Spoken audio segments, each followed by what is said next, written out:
जय श्री राम। श्री रामचरितमानस के लंका कांड में हमने सुना कि युद्ध चल रहा है।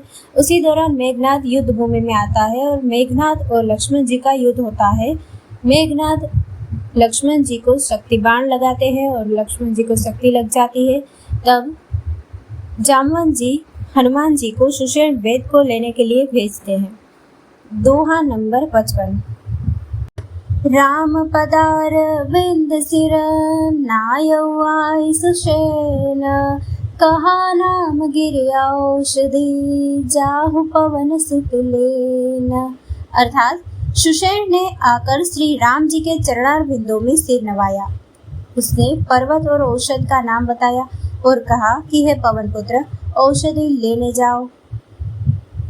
राम चरण सर सिज उर राखी, चला प्रभंजन सुत बल भाषी। उहाँ दूत एक मर्मु जनावा, रावण काल नेमि गृह आवा।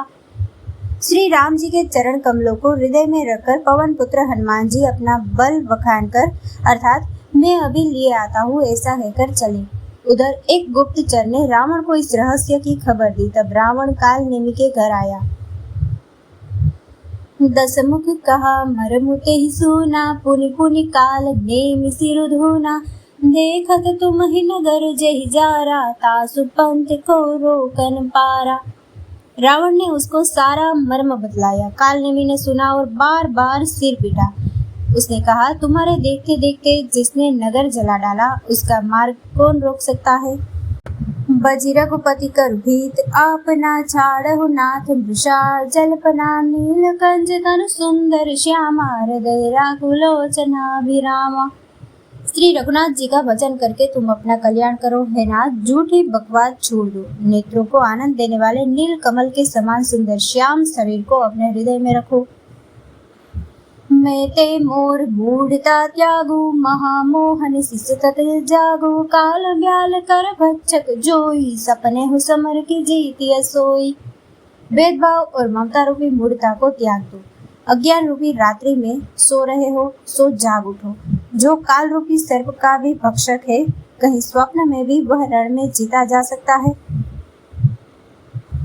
सुनि दस कंठ रिसान अति, ते मन कीन विचार। राम दूत कर मरो बरो, यह कल रत मल भार। उसकी ये बातें सुनकर रावण बहुत ही क्रोधित हुआ।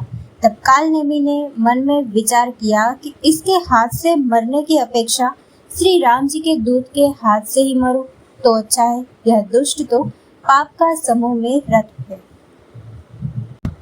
अस कही चला रचिस मघ माया, सर मंदिर बर बाग बनाया। मारुति सुत देखा शुभ आश्रम, मुनि भूजि जल पियो जाय श्रम।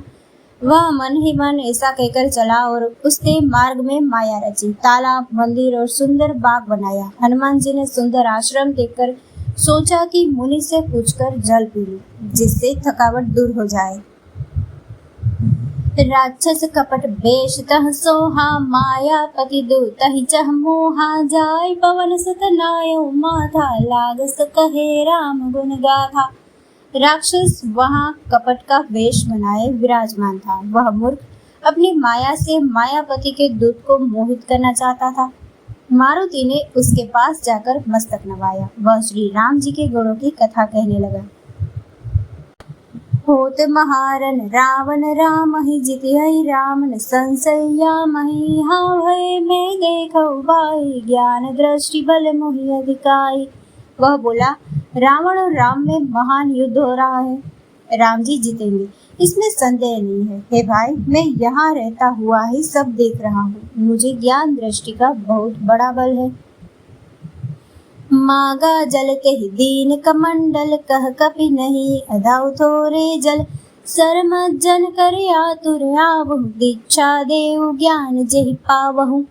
हनुमान जी ने उससे जल मांगा तो उसने कमंडल दे दिया। हनुमान जी ने कहा, थोड़े जल से मैं तृप्त नहीं होने का। तब वह बोला, तालाब में स्नान करके तुरंत लौट आओ तो मैं तुम्हें दीक्षा दूं, जिससे तुम ज्ञान प्राप्त करो।